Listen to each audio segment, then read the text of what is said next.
We begin with the 21st chapter of the book of Yirmiyahu, and here we skip ahead. Yirmiyahu in the past, we've had conversations of him earlier in his life during the days of the great king Yoshiyahu and later, but now we turn towards the end, not of his lifetime, because Hadavar Shayel Yirmiyahu Meit Adonai B'shloch Elav HaMelech Tzidkiyahu et Pashhur ben Milkiah that Safanya ben Maasiyah HaKohen Lemor.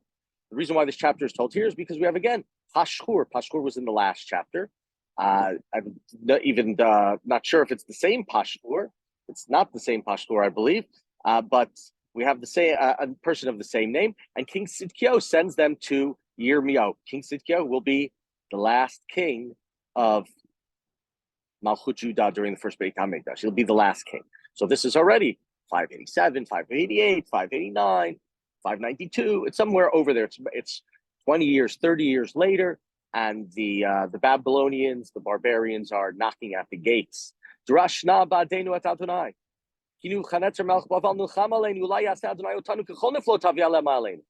Please, go ask God. Nebuchadnezzar, the Babylonian king, is attacking us, and maybe God will do a great miracle for us, and Nebuchadnezzar will disappear. And of course, there's so many times in this book, which we've talked to Yirmiyahu, the undoing of Yeshaya. They want Yeshaya back. They want Yeshaya to pray to God. They want Yirmiyahu, to pray to God to to have a great miracle, like when Chizkiah prayed all those years ago, 100 plus years earlier, and with Yeshaya together, the two of them, the Assyrian army miraculously leaves. Now, we don't see that Tzidkiyahu pray. Tzidkiyahu asked Yirmiyahu to pray. Finally, you want Yirmiyahu. Finally, after all these years, Yirmiyahu has been telling you guys for years that the temple is going to be destroyed. And thus, in verse 3, Pasuk Gimel, this is what you should say to Tzidkiyahu. Ko amar Adonai le'Yisrael. Inni me'sev et klei ha'milchama asher b'yadchem asher atem nilchamim bam et melech Bavel v'tzachastim atzarim aleichem michutz lachoma basafti otam el tochei arzot. God, the eternal God said, I'm going to turn around the weapons in your hand with which you are battling outside against these walls. Right? And what's going to happen? I will take them into the midst of the cities, right? The Chaldeans will come in, the Babylonians will come in, it's going to be destruction. And here we have a particularly devastating passage. And I myself will battle against you. And we have there references to two things really in the Torah. The first, Yad Netuyah Zroa Chazaka. We have Yad Chazaka Zroa Netuyah used by God at the splitting of the Red Sea, the splitting of the Yam Suf. That's where we have Yad Chazaka and Zroa Netuyah.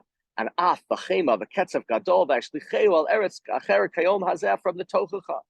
That God will use anger and rage and great wrath is from the Tochacha. And so we have these places where really these verses and what's being said here by Yirmiyahu is really very, very, very harsh, what he's saying to them and what he is working off of. And I will strike the inhabitants of the city, human and animals. They will die. Terrible pestilence. And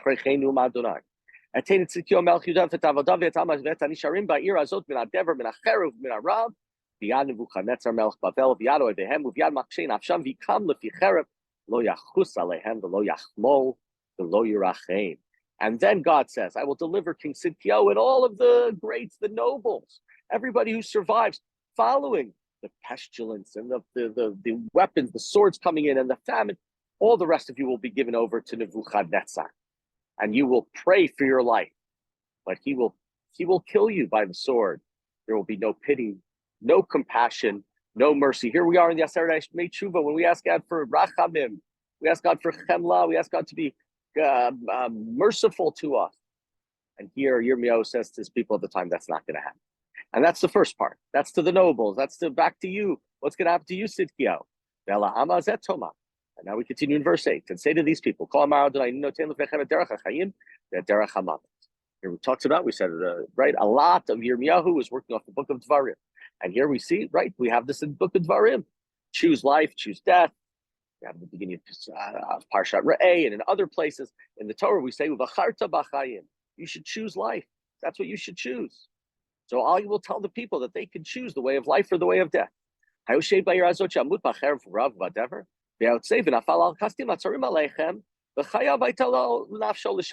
the choice is not between death and a decent life. Whoever remains in the city will die by the sword, by famine, by pestilence. But whoever leaves and goes over, whoever surrenders to the Babylonians, to the Chaldeans, to the Kasdim, your lives will be besieged. You will gain very little from your life. You're not going to have, either you're going to be dead or you're going to be a slave. I've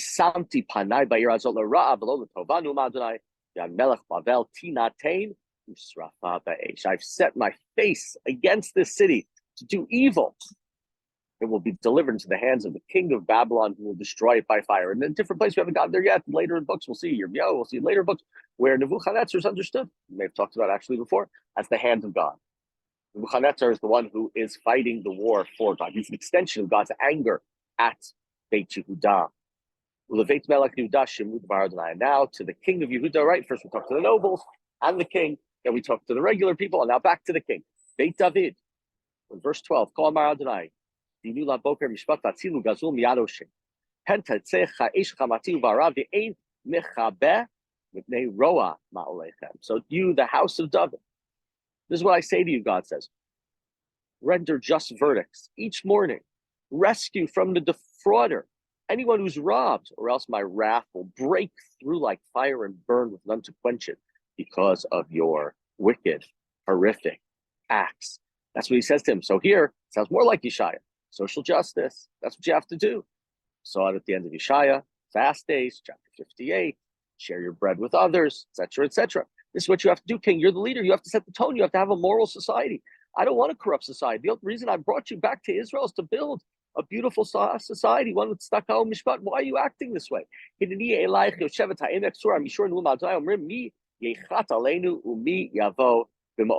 I'll deal with you, inhabitants of the valley. You who say, who can come down against us? Who can get into our lairs, right? You're hiding in the valley, you're hiding in the caves, you think nothing's going to happen to you. I will punish you according to your deeds. I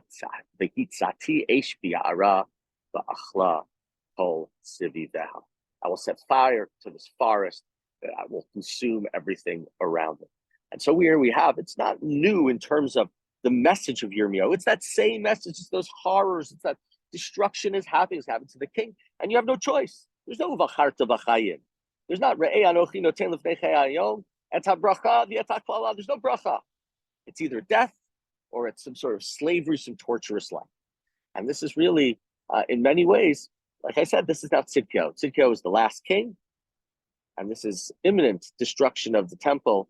And Yirmiyahu is not mincing words. He does tell the kings, you want your kingship to remain alive. God said David will last forever. At least act righteously in some way. But the idea that you will be saved is long gone. It's not happening. They are on the door of death, personally, and for destruction of the entire city.